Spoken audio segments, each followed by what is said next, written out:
आज का हमारा टॉपिक है गॉस का प्रमेय या गॉस का थ्योरम कह सकते हैं। इसके अंतर्गत किसी भी बंद पृष्ठ से गुजरने वाला संपूर्ण वैद्युत फ्लक्स उस बंद पृष्ठ के अंदर निर्वात में उपस्थित कुल आवेश का, उसके जो चार्ज है, आवेश है, उसका 1/ε0 गुना होता है। यदि मान लीजिए कि किसी बंद पृष्ठ के अंदर निर्वात में उपस्थित कुल आवेश, ठीक, आवेश क्या है, Q है, ठीक, चार्ज जिसको हम Q से रिप्रेजेंट करते हैं। तो आवेश का मान अगर Q हो तो गॉस के थ्योरम के अनुसार उस बंद पृष्ठ से गुजरने वाला संपूर्ण वैद्युत फ्लक्स यानी कि उससे गुजरने वाली उसकी बल रेखाएं, ठीक है, चुंबकीय बल रेखाएं, विद्युत बल रेखाएं, चुंबकीय बल रेखाएं को φB से रिप्रेजेंट करते हैं। यहाँ पर हम क्योंकि वैद्युत फ्लक्स की बात करें तो ये विद्युत बल रेखाएं हैं, तो विद्युत बल रेखाओं को हम φE से रिप्रेजेंट करते हैं, ठीक है। तो φE इक्वल टू होता है रेखीय समाकलन S surface vector E into vector DS is equal to Q/ε0, ठीक है। मतलब ये क्या होता है कि किसी बंद पृष्ठ से गुजरने वाला कुल आवेश है ना, कुल आवेश यानी कि Q, उस गॉस के थ्योरम के अनुसार उस बंद पृष्ठ से गुजरने वाला संपूर्ण वैद्युत फ्लक्स, यानी कि φE का 1/ε0 गुना होता है। यानी कि हम इसको लिख सकते हैं φE इक्वल टू Q/ε0। ये होता है गॉस का थ्योरम, ठीक है। अब हम इसका डेरिवेशन सॉल्व करेंगे कि किस तरह से होता है इसका डेरिवेशन। तो इसके लिए हम मान लेते हैं कि कोई एक गोला है जिसका केंद्र O है और जिस पर प्लस Q आवेश को रखा गया है, और इसकी जो त्रिज्या है गोले की वो क्या है, स्मॉल r है, ठीक। गोले की जो त्रिज्या है वो स्मॉल r है। अब इस गोले के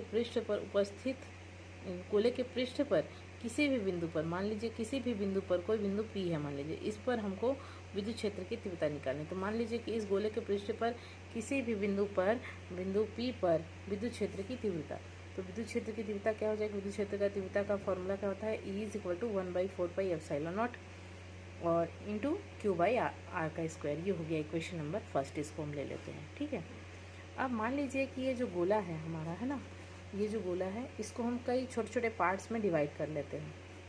ये जो गोला है वो छोटे छोटे पार्ट्स में उसको डिवाइड कर लेते हैं, और एक किसी भी बिंदु P को घेरे हुए, मान लेते हैं कि अब इस बिंदु P को घेरे हुए एक छोटा सा पार्ट्स यहाँ पर और है जिसको हम DS से रिप्रेजेंट कर रहे हैं, ठीक है, DS को से रिप्रेजेंट कर रहे हैं। और इसकी डायरेक्शन भी क्या होगी, इस OP की अनुदिश बाहर की ओर होगी, ठीक है, अंदर की ओर ना होकर के बाहर की ओर होगी। और ये बिंदु P पर विद्युत तीव्रता, उसकी डायरेक्शन क्या है, वेक्टर E इस साइड में है, ठीक। मतलब कि ये भी बाहर तरफ है, E का डायरेक्शन भी बाहर है, और इस जो छोटा सा अल्पांश है या फिर अवयव या फिर छोटा सा पार्ट्स कह सकते हैं, तो इसका भी जो डायरेक्शन है वो बाहर की तरफ ही है, ठीक है। जब दोनों की डायरेक्शन जब बाहर की तरफ है, इसका मतलब वेक्टर E और वेक्टर DS के बीच जो एंगल बनेगा वो क्या होगा, 0 डिग्री का बनेगा, ठीक है, क्योंकि उन दोनों के बीच में कोई भी टर्म्स नहीं बन रहा, तो वहाँ पर क्या हो जाएगा, 0 डिग्री का एंगल बनेगा। हम मान लीजिए इसी छोटे से अवयव DS से गुजरने वाला वैद्युत फ्लक्स, तो वैद्युत फ्लक्स को, क्योंकि ये जो अवयव है वो बहुत ही छोटा है, ठीक है, DS है, इसीलिए जो वैद्युत फ्लक्स इसका भी क्या होगा, dφE होगा, ठीक।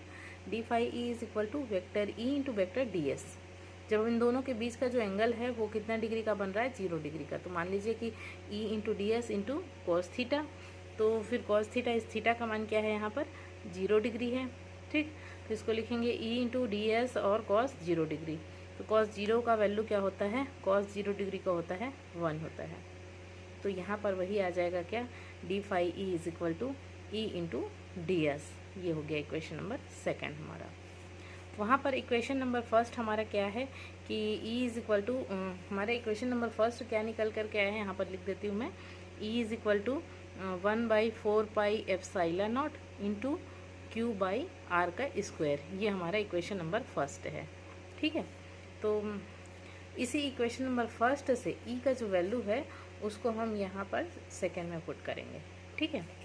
तो देखिए dφ is equal to, E का वैल्यू क्या है, 1/4πε0 Q/r का स्क्वायर इंटू DS। अब इसको मान लेते हैं हम लोग इक्वेशन नंबर थर्ड। अब मान लीजिए कि इस गोले के पृष्ठ से अभी हमने क्या लिया था, केवल इस छोटे से अल्पांश से गुजरने वाला वैद्युत फ्लक्स लिया था। अब हम पूरे के पूरे गोले के लिए लेंगे, तो पूरे के पूरे गोले के पृष्ठ से गुजरने वाला संपूर्ण वैद्युत फ्लक्स, ठीक है, संपूर्ण वैद्युत फ्लक्स, तो संपूर्ण वैद्युत फ्लक्स को हम फाई ई से रिप्रेजेंट करेंगे। Phi E is equal to surface रेखीय समाकलन एस डी फाई ई, मतलब इस छोटे छोटे, क्योंकि वो जो गोला है वो छोटे छोटे अल्पांशों से मिलकर के बना, तो एक छोटे अल्पांश का अगर हम रेखीय समाकलन कर लें तो सभी के लिए वो निकल आएगा। तो हम इसको लिखेंगे रेखीय समाकलन एस डी फाई ई, यानी कि इतने का एक छोटे से अल्पांश का हम रेखीय समाकलन कर रहे हैं। तो ये हो गया। अब देखो यहाँ पर क्या है कि डी फाई ई का वैल्यू तो हमारे पास क्वेश्चन नंबर 3 में है यहाँ पर, तो ये 3 का वैल्यू है यहाँ रख देंगे। तो ये हो गया 1/4 pi epsilon nought into q by r का स्क्वायर इंटू डी एस।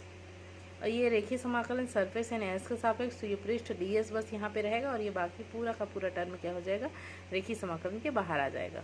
तो इसको इस प्रकार से लिख लेंगे, phi is equal to 1/4 pi epsilon nought q by r का स्क्वायर रेखीय समाकलन डी एस, ठीक है। अब ये जो है वो क्या है, डी एस जो है गोले का कुल पृष्ठीय क्षेत्रफल को बताता है। तो गोले का पृष्ठ का जो क्षेत्रफल होता है उसका फॉर्मूला होता है 4 पाई आर का स्क्वायर, ठीक। तो इतने पूरे टर्म के जगह हम क्या लिख सकते हैं, 4 पाई आर का स्क्वायर। तो देखो इसी में लिखेंगे phi E is equal to 1/4 pi epsilon nought q by r का स्क्वायर, और इतने के जगह हम क्या लिख लिया, 4 पाई आर का स्क्वायर। अब देखो यहाँ पर से 4 पाई और यहाँ से 4 पाई कैंसिल, यहाँ से आर का स्क्वायर, यहाँ से आर का स्क्वायर कैंसिल, तो क्या बच गया आपके पास कि phi is equal to q by, यहाँ नीचे बच गया epsilon naught, phi is equal to q by epsilon. Question number 4 यही गॉस का थ्योरम था। तो हम लिख सकते हैं कि यही क्वेश्चन नंबर 4 ही गॉस के प्रमेय के व्यंजक को रिप्रेजेंट करता है, ठीक है।